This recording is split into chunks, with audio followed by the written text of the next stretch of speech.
Is the 1660 Ti good for mining or gaming? So let's find out. Hello guys and welcome back to Bitresponder, your host Mark 38, and thanks for Bebe75 for suggesting this video idea about 1660 Ti.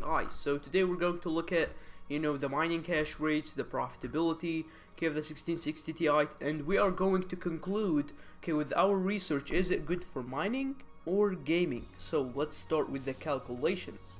As you can see right here, I have put some data into here.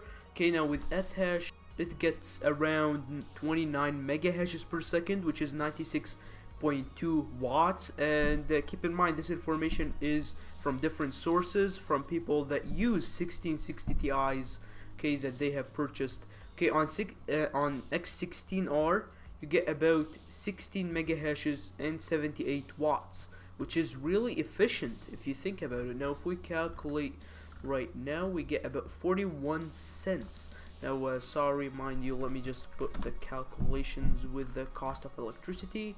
So after calculation we get about 19 cents in profitability, which is not bad. That's nearly like what, like 50% efficiency in terms of profitability to revenue. And keep in mind, since this card is still new, still it's not tested on every algorithm out there, and still even not listed on what to mine, guys. So still tests are coming out, information, so we will have to wait.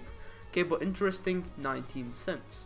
Now let's look at the prices of what is it called, the 1660 Ti. Now the average is 279.99, so let's just reload this. 279.99 divided by the profitability, which is 19 cents, 0.9, that's equal about 1473 days, which is not bad, guys, in terms of having it ROIing, because some cards can go up to upwards of 3,000, 4,000, 5,000 days. So this card is literally a different form. Now maybe it mines on different algorithms like NeoScript, or even for example ProgPow. Maybe it's better in those terms. It's still not really tested in many algorithms, but as more information comes out, I think by March we're going to make a video about if it's worth to really mine with the 1660 Ti, so you will have to wait. Anyways guys, now to actually know with the hash rates, I'm going to just compare it really fast with the 1070. As you can see, the 1070 Zotac goes for 245. Excellent condition. It's used. Now if we go up in here with the 1070, now mind you, the revenue is higher but the profitability is lower. Just like companies, some companies get the same net profit but really different revenues depending on the costs. So same right here, 44 cents, 6 cents. Let me just reload this because all this information is so 1 hour ago, understand me. Divided by the profitability of 0.06, which will not be really good. 4,000 days, just like I told you guys. So 1070s in terms of really mining, they're not really good opposed to the the 1660 Ti's, which are really a changing life form at this point. So 1660 Ti's, they're really just on if you go on Amazon or Amazon, you're going to see a lot of builds like these and cards at the same prices, so the prices are nearly fixed.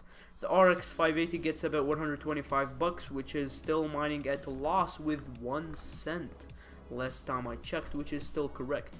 So now in terms of mining, we have concluded the 1660 Ti logically or theoretically is really profitable, theoretically.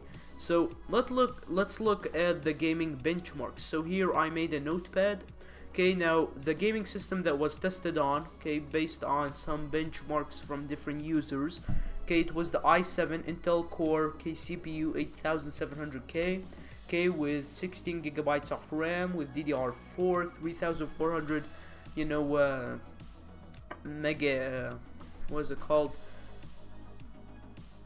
megahertz. And here it has been tested on 5 games. Now Assassin's Creed Odyssey, 1660 Ti is about 49 to 50 FPS average, Okay, and about the VRAM, I didn't really record it. Okay, I just recorded the FPS. So nearly same performance with the GTX 1070.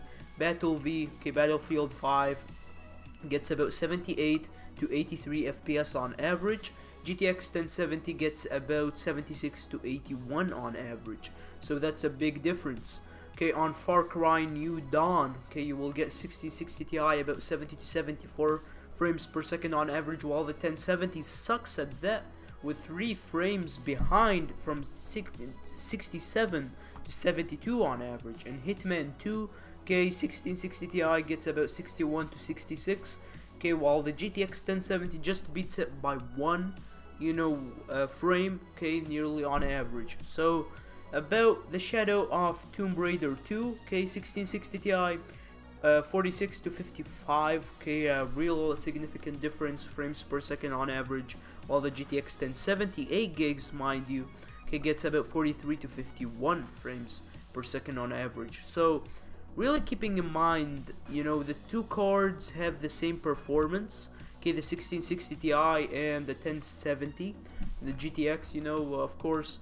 And what you really need to understand that, after all these calculations and all that stuff, I really just conclude that, the 1660 Ti is better for gaming. Okay, in terms of you want to buy either the GTX 1070 or the GTX 1660 Ti. I mean, here you are just getting some budget gaming on this point. The only difference is between the 1660 Ti and the RTX is about these RTP cores, okay, that do all the ray tracing and all that stuff. So you are going to lose on that. Now in terms of anything else, really the GTX 1070 and the GTX 1070 and the 1660 Ti, the only difference is the price. So here you're getting about $279.99 on average. Here GTX 1070, okay, for example, 8 gigs. Okay, let's see about that just for 1 second. Okay, now these cards go upwards of $300, okay, and more if you're going to get a new one, while those get you about $275, and some of them sell for $400. God's sake. Okay, as you can see, this is a TI model. Okay, Zotac, these are non-TI models as far as it's written up in here. So what you really need to know, the 1660 Ti, the only thing that you need to do is not build a rig with it. Okay, depends on your electricity rate. Now if you have free electricity, okay, building a rig off those cards is going to be really interesting because the profitability is insane. Now if you have the cash to spend, if I were you, I would just drop some GTX 1080 Ti's, or just those are being a bit old. Okay, RTX 2080 Ti, let's see how much that, about $1. Okay, if you're going to just take in terms of revenue, not profitability. So let's see the RTX 2080 Ti. Not sure how big of a rig you can build with these. Now these are $1,000. They're a bit too high on the high end. Let's see the GTX 1080 Ti, what is performs. Okay, about 75 cents in revenue. That's without profitability, so you need to keep in mind. Now it's weird that the GTX 1660 Ti makes nearly the same profitability. Okay, like the difference in mining, like look, these GTX 1080s, okay, new, keep in mind, $1,000, while those with 200 or 200 and a half get the same profitability. That is insane, guys. We're talking about game numbers up in here. So the GTX 1660 Ti, as far as I'm concerned, even after the 1080 calculations, I'm now far more convinced that it's more of a mining card than a gaming card. Now in gaming, okay, you can use it for gaming, okay, on budget. But other than that, really the 1660 Ti is the best hit on the market. I'm not sure if they're going to make any laptops with 1660s, but there are some RTX laptops. So anyways, in conclusion, you can build a computer with a 1660 Ti or buy a an already built one, okay, and mine and mine on the side and still play some games, okay, depending on how far you want to take it. Some people are going to take it by building their own rigs, but to be honest, the 1660 Ti works in both scenarios. I believe it's really good. So thank you guys for watching this video from BitTruth, your host Mark Luther, and hopefully you enjoyed this video. And if you can subscribe, smash like, and comment down below for suggestions. And more than that, guys, thanks for Bebe75, and see you guys on the next video.